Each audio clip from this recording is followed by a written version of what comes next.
So one red state has managed to run off all of the OB-GYNs. Their labor and delivery departments have already closed. Now they've just officially ran everyone off. So this one is titled No OB-GYNs Left in Town. What came after Idaho's assault on reproductive rights for women? So, yes, they won. They got women's rights, reproductive rights squashed. Good for them. This is what they won. This is what they won. So this is kind of a long article. I'm going to skip around a little bit, but I'm going to talk about Laura Sanders. She is a pregnant woman, and she's about to give birth to her second child at home with the assistance of a midwife. She says her pregnancy so far has been healthy, and she wants to have a home birth. But if anything goes wrong, a last minute emergency, a scare, an unpredicted turn, and she needs hospital maternity care, she'll be put into an ambulance and driven over the two-lane highway to a larger city half an hour away.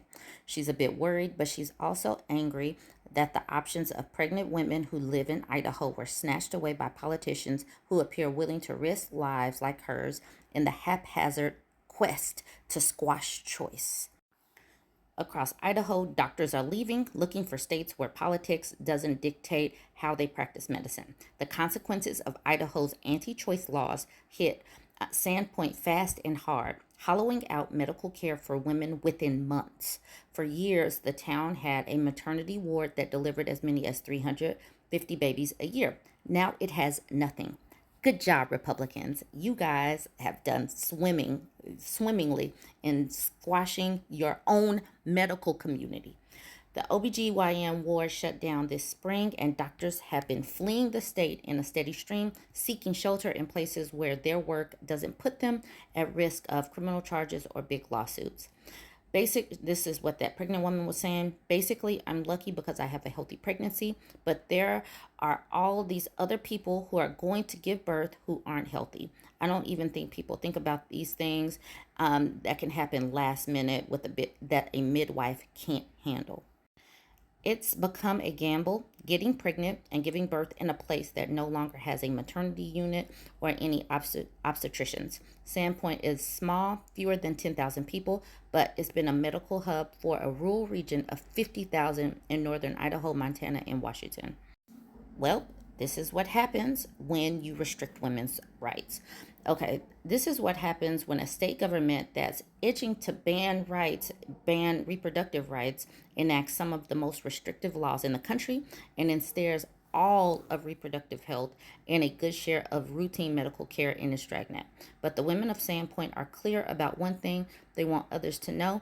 This can happen anywhere in the post-Roe United States. Nowhere is as safe as you might believe, and the battle won't stop at state borders. Idaho is one of several states that had trigger laws, immediate choice restrictions that went into effect when Roe v. Wade fell a year ago. So what happens when you squash rights in your state? Okay, this is what happens when state government that's been itching to ban abortion enacts some of the most restrictive laws in the country and it ensnares all reproductive health and a good share of medical routine care in its dragnet. But some of the women in Sandpoint are clear about one thing. This can happen anywhere post-Roe United States. Nowhere is as safe as you might believe, and the battle won't stop at state borders.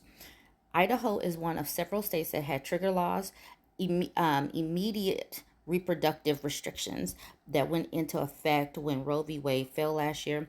In August of 2022, the state enacted a near total ban on reproductive rights, with the exception only if mother's life is in danger or in the cases of rape, and that required a police report to be filed. And also, they put in place something that is called an abortion trafficking ban, because people can actually sue if they take a minor child across state lines to get reproductive care for a child.